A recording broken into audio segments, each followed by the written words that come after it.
drogue, alcool, somnifères. Dele Alli raconte sa descente au enfer dans une interview poignante. C'est une interview aussi sincère que poignante. Interrogé par l'ancien joueur Gary Neville, lui aussi très touché, l'international anglais Dele Alli s'est confié sur son parcours compliqué, entre une enfance très douloureuse et certaines addictions qui ont plombé sa carrière. Au point qu'il a même songé à stopper sa carrière de footballeur à 24 ans. Même Gary Neville n'a pu retenir ses larmes. L'ancien défenseur teigneux de Manchester United, devenu consultant, a été complètement bouleversé par l'entretien qu'il a lui-même réalisé à Dele Alli dans l'émission The Overlap.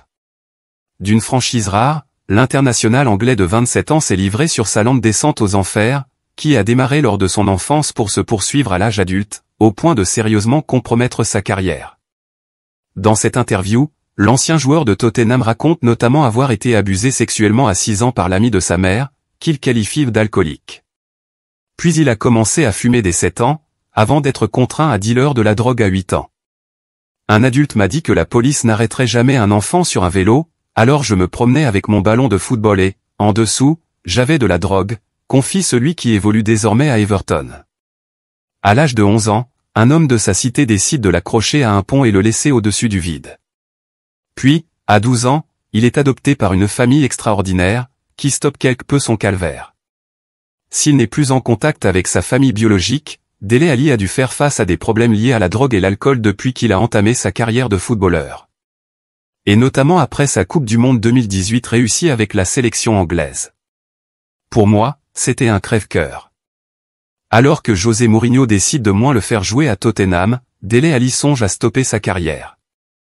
Un matin, je me suis réveillé, je devais aller m'entraîner, et je me souviens m'être regardé dans le miroir. Cela peut paraître dramatique, mais je me regardais littéralement dans le miroir et je me demandais si je pouvais prendre ma retraite maintenant. À 24 ans, vous savez, en faisant ce que j'aime. Pour moi, c'était un crève-cœur. J'étais dans un mauvais cycle, je m'appuyais sur des choses qui me faisaient du mal. J'allais à l'entraînement, je feignais de gagner le combat, je souriais, je montrais que j'étais heureux, mais à l'intérieur, j'étais définitivement en train de perdre la bataille, a-t-il avoué. Alors, pour s'endormir, il utilisait soit l'alcool ou autre chose, sans vraiment s'en rendre compte. Puis j'ai développé une dépendance aux somnifères, reconnaît-il. Revenu à Everton après un raté à Besiktas, l'international britannique se rend compte qu'il a besoin d'un traitement.